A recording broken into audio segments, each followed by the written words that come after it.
Hello what's up guys, कैसे हो आप सब। तो आज हम एक सीरीज स्टार्ट करने वाले एसक्यूएल जो सीरीज़ है, हमारी डेटाबेस की जो सीरीज़ है वो हम आज से स्टार्ट करने वाले। तो आज की सीरीज़ का हमारा फर्स्ट वीडियो, इस वीडियो में हम डीडीएल की जितने भी कमांड है वो इस वीडियो में हम डिस्कस करेंगे। ये इस सीरीज़ में हम एसक्यूएल के बारे में सारी जानकारी हम आपको देंगे, कौन कौन से क्यूरीज होती है, एसक्यूएल कैसे लिखा जाता है। तो सबसे इम्पोर्टेंट जो है टोटल 5 सब लैंग्वेज है, तो उसका जो फर्स्ट हम आज पढ़ने वाले हैं वो है डीडीएल। तो चलिए शुरू करते हैं। अगर आप हमारे चैनल पर फर्स्ट टाइम हो तो वीडियो को लाइक शेयर एंड चैनल को सब्सक्राइब जरूर कर देना।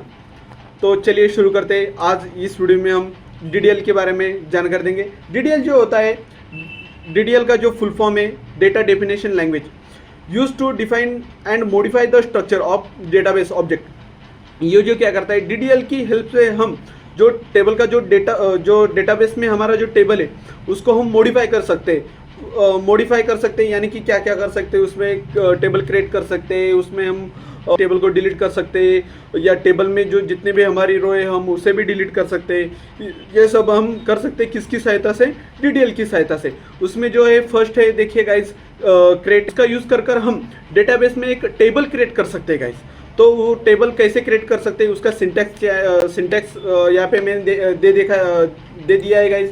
यहाँ पे देखिए मैंने सिंटैक्स दे दिया है, उसका एग्जाम्पल भी मैंने दे दिया है गाइस। तो यहाँ पे देखिए सिंटैक्स आपने देख लिया है, क्रिएट टेबल।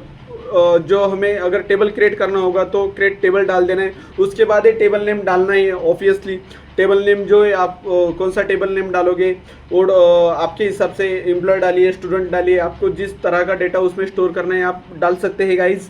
और उसके बाद कॉलम नेम डालना है। कॉलम नेम के बाद देखिए गाइज, यहाँ पे देखिए कॉलम नेम डालना है। उसके बाद जो कॉलम का है वो डेटा टाइप डाल देना है।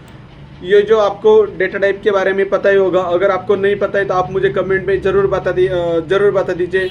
मैं उसके जो डेटा टाइप है एसक्यूएल की, उसके बारे में एक अलग सा वीडियो बनाऊंगा गाइज। यहाँ पे देखिए उसके बाद डाल देना है, यहाँ पे कॉलम नेम डाल देना है, उसका डेटा टाइप और उसकी साइज डाल देनी।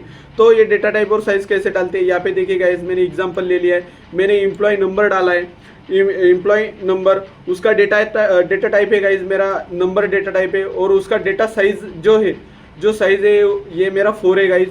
और यहाँ पे देखिए मैंने EMP जो एम्प्लॉय नेम है गाइज, ई नेम, ये मेरा ई नेम जो मेरा कॉलम नेम है गाइज, ये जो ई नेम है ये मेरा कॉलम नेम है। और यहाँ पे मेरा varchar 2 है, जो varchar 2 जो है वो मेरा डेटा टाइप है। और यहाँ पे मैंने 10 जो डाला था गाइज, 10 जो डाला है मैंने, ये मेरा साइज है गाइस। उसके बाद जॉब मेरा कॉलम नेम है, varchar 2 मेरा डेटा टाइप है और 9 मेरा साइज है। सैलरी मेरा कॉलम नेम है, नंबर मेरा डेटा टाइप है, 7,2 मेरा साइज है गाइस। और department number column name, number मेरा डेटा टाइप, 2 मेरा साइज। यहाँ में हमारे टोटल 5 कमांड आते हैं। तो सेकंड नंबर की कमांड है हमारी, ड्रॉप की सहायता से उसे हम डिलीट कर सकते हैं। वो भी कैसे, परमानेंटली। यहाँ पे देखिएगा, अगर आपने ड्रॉप कर दिया तो वो परमानेंटली डिलीट हो जाएगा गाइज। ऐसा नहीं, वो उसे हम रोल बैक करके हम बैक नहीं ला सकते गाइज, क्योंकि अगर हमने ड्रॉप कर दिया है तो वो परमानेंटली हमारी डेटाबेस से डिलीट हो जाएगा। इसका सिंटैक्स देखते हैं गाइज कैसा है। तो यहाँ पे देखिए इसका सिंटैक्स ईजी है गाइज, ड्रॉप टेबल, और उसके बाद आपने आपका टेबल का नाम डाल देना है। ड्रॉप टेबल डालोगे, आप अपने टेबल का नाम डालोगे, बूम, आपका डेटाबेस से आपका टेबल जो है वो डिलीट हो जाएगा गाइज। नेक्स्ट आती है गाइज ट्रंकेट, जो हमारे तीसरा जो स्टेटमेंट है ये ट्रंकेट आता है गाइज। ट्रंकेट की सहायता से हम जो है टेबल में जितने भी हमारी रोज है उसे हम डिलीट कर सकते हैं गाइज। यहाँ पे देखिए ट्रंकेट डिलीट ऑल रोज, जो हमारा जो टेबल है उसमें जो हमारा डेटा है वो ट्रंकेट की सहायता से हम पूरा का पूरा डिलीट कर सकते हैं गाइज। यहाँ पे देखिए गाइज उसका जो सिंटैक्स है, सिंटैक्स देखिए गाइज, बहुत इजी है गाइज। अगर आप प्रैक्टिस करोगे तो आपको इजीली अंडरस्टैंड हो जाएगा गाइज। यहाँ पे देखिए सिंटैक्स, ट्रंकेट टेबल और उसका टेबल नेम डाल देना है। जो अपने ड्रॉप टेबल और टेबल नेम डाला था वैसे ही हमारा ट्रंकेट डालना है। ड्रॉप की जगह पे हमें ट्रंकेट लेना है और टेबल वैसे ही वैसे और टेबल नेम डाल देना है guys। ऐसे ही बहुत ज़्यादा हार्ड नहीं है DDL की ऑल कमांड। नेक्स्ट कमांड है, अभी हमने क्रिएट स्टेटमेंट देख लिया, ड्रॉप स्टेटमेंट देख लिया, अब ट्रंकेट स्टेटमेंट देख लिया। अभी जो लास्ट वाले दो है वो कौन कौन से स्टेटमेंट है हम देखते हैं गाइस। इसमें हमारा आता है रेनेम स्टेटमेंट आता है और एक अलर्ट स्टेटमेंट आता है। तो रेनेम जो है वो क्या करता है, तो रेनेम देखिए गाइस, जो हमारा रेनेम जो है वो टेबल का नेम चेंज कर देता है। रेनेम की सहायता से हम हमारा टेबल का नेम चेंज कर सकते हैं। अगर हमने अभी देखिए गाइस EMP स्टोर करके रखा था टेबल का नेम, उसे हम चेंज कर सकते हैं। EMP से हम एम्प्लॉय ले सकते हैं या फिर एम्प्लॉय डिटेल्स ले सकते हैं। उसका जो सिंटैक्स है गाइस, रेनेम जो आपका ओल्ड नेम है, यहाँ पे देखिए गाइस सिंटैक्स देखिए गाइस उसका, बहुत ईजी है गाइस, हार्ड नहीं है। रेनेम लेना है जो आपका टेबल का ओल्ड नेम रहेगा गाइस। हमारा जो ओल्ड नेम था गाइस, हमारा EMP था गाइस, ये यहाँ पे ओल्ड नेम डाल देना है और यहाँ पे अपने टू डाल देना है। ये टू आपको कंपलसरी डालना पड़ेगा गाइस। ये इसका सिंटैक्स है गाइस। अगर आप सिंटैक्स को फॉलो करोगे तो आपको कोई दिक्कत नहीं आने वाली, आपको कोई एरर नहीं आएगा। अगर आप सिंटैक्स याद रखते हैं तो आपका SQL बहुत ही ईजी हो जाएगा गाइज आपके लिए। अगर आपने सिंटैक्स याद रखा तो आपके लिए SQL बहुत ही ईजी हो जाएगा गाइज।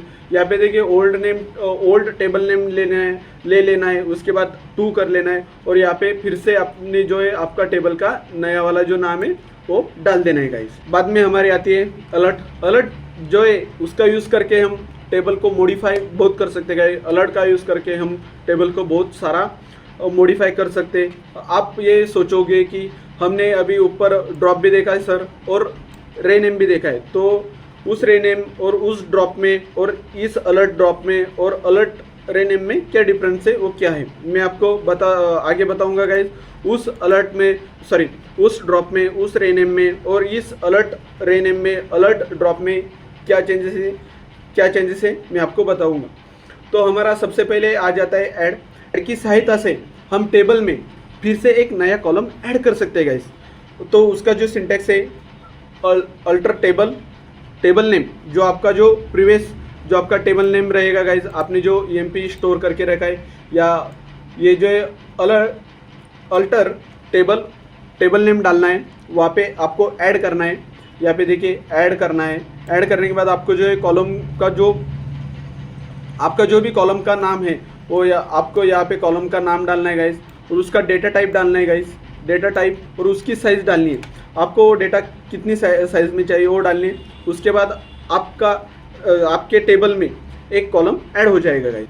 अगला आता है हमारा मॉडिफाई का यूज़ करके हम जो एग्जिस्टिंग कॉलम है, जो अपना ऑलरेडी कॉलम है, उसको हम कैसे चेंज कर सकते हैं। जो हमारा डेटा टाइप है गाइस, हमने जो 4 डाला था या फिर 10 डाला था या फिर वैरकेर जो है हमने 10 डाला था, 4 डाला था, 8 डाला था, नंबर हमने जो डाला था उसको हम चेंज कर सकते हैं, मॉडिफाई कर सकते हैं। बेसिकली हमारा जो अगर नंबर है वो हमने 4 डाला है या फिर वैरकेर हमने 10 डाला है, बट वो उतना सफिशिएंट नहीं है हमारे लिए। हमारा जो नाम है वो 10 के ऊपर जा रहे हैं या फिर हमारा जो नंबर है वो 8 या फिर 4 के ऊपर जा रहा है, तो हम उसे मॉडिफाई की सहायता से मॉडिफाई कर सकते हैं। तो उसका जो सिंटैक्स है गाइज उसका जो सिंटैक्स है अल्टर टेबल मॉडिफाई। यहाँ पे देखिए अल्टर टेबल मॉडिफाई आपको यहाँ पे लगाना है। अल्टर टेबल मॉडिफाई करना है, कॉलम मॉडिफाई करना है। तो कॉलम अपना रहेगा और उसके बाद कौन सा कॉलम मॉडिफाई करना है, तो अपने टेबल में बहुत सारे ये हो सकते हैं कॉलम रहते हैं। स्टूडेंट नेम रहता है, स्टूडेंट आईडी रहती है, एम्प्लॉय नेम रहता है, एम्प्लॉय आईडी रहती है, उनकी सैलरी रहती है, स्टूडेंट की फीस रहती है। तो बहुत सारे कॉलम नेम रहते हैं। उसमें से आपको कॉलम नेम डिफाइन कर देना है और उसका जो नया वाला हमें डेटा साइज चाहिए वो आप यहाँ पे डाल सकते हैं। उसके बाद है हमारा रेनेम। हमने प्रीवियसली एक रेनेम देखा है और फिर से हम एक रेनेम देखते हैं। वो जो रेनेम है उसकी रेनेम की सहायता से हम टेबल का नाम चेंज कर सकते हैं, बट इस रेनेम की सहायता से हम कॉलम का नेम चेंज करते हैं। उस रेनेम से हम क्या करते हैं, टेबल का नेम जो है चेंज करते हैं और इस रेनेम की सहायता से हम कॉलम का जो है वो नेम चेंज करते हैं। तो उसका जो सिंटैक्स देखिएगा यहाँ पे देखिए सिंटैक्स उसका अल्टर टेबल है, रेनेम, कॉलम नेम। यहाँ पे देखिए गाइस, आप ब्लाइंडली जो है ना वो सिंटैक्स को अगर फॉलो करोगे तो आपको SQL मुश्किल नहीं जाएगा। यहाँ पे देखिए guys, alter table name, sorry alter table रे नेम, कॉलम नेम, जो आपका कॉलम का ओल्ड नेम है वो, और आपका जो नया नेम है वो डाल देना है। हमारा जो लास्ट बचा है गाइस वो है ड्रॉप। जो हमने जो प्रीवियस ड्रॉप देखा है गाइस वो पूरा का पूरा टेबल ए कर लेता है गाइस, और ये जो ड्रॉप है ये सिर्फ कॉलम कर लेता है गाइस। जो कॉलम है हम उसे ड्रॉप कर सकते हैं। जो हमारा टेबल है, टेबल में जो हमारा कॉलम है ड्रॉप की सहायता से उसे हम ड्रॉप कर सकते हैं। तो उसका जो सिंटेक्स इजी, कॉलम रहे अल्टर टेबल ड्रॉप रहेगा गाइज, उसके बाद आपका कॉलम रहेगा, उसके बाद जो आपका कॉलम का नेम है जो आपको ड्रॉप कर देना है उसका नाम रहेगा, आपका जो है वो कॉलम ड्रॉप हो जाएगा। यहाँ पे देखिए गाइज एक इम्पोर्टेंट नोटिस है, जो DDL की ऑल जो कमेंट है उसकी कमिट की कोई भी ज़रूरत नहीं है गाइज। आप उसे बिना कमेंट किए वो जो ऑटो कमिट हो जाती है गाइज। यहाँ पे देखिए ऑटो कमिटेड है, DDL की जितने भी कमांड है वो अगर आप चेंज करोगे तो ऑटो कमिटेड है, उसे आपको कमिट करना नहीं है गाइस। जो बेसिक थोड़ा फार नॉर्मली SQL जानते हैं उनको पता ही होगा, जो आप करते हैं तो कमिट करना पड़ता है। तो ये जो DDL की जितनी भी कमांड है उसे कमिट नहीं करना पड़ता। और जो DDL की हमने स्टेटमेंट अगर एग्जीक्यूट किया है तो उसे हम बैक नहीं ले सकते।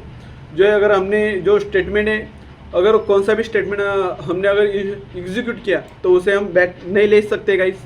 और उसके बाद जो है वो क्रिएट टेबल, यहाँ पे देखिए गाइस जो हमारा क्रिएट और ड्रॉप, यहाँ पे देखिए गाइस क्रिएट ड्रॉप और रहने में ये हम टेबल लेवल पे कर सकते हैं गाइस। यहाँ पे देखिए क्रिएट ड्रॉप और रेनेम जो है वो हम टेबल लेवल पे कर सकते हैं, और जो अल्टर DDL में जो है वो अल्टर का यूज़ करके हम कॉलम लेवल पे चेंज कर सकते हैं। यही थी इम्पोर्टेंट नोटिस। अगर आप सभी को ये वीडियो अच्छा लगे तो लाइक शेयर एंड चैनल को सब्सक्राइब जरूर कर देना गाइस। थैंक यू, मिलते हैं नेक्स्ट वीडियो में।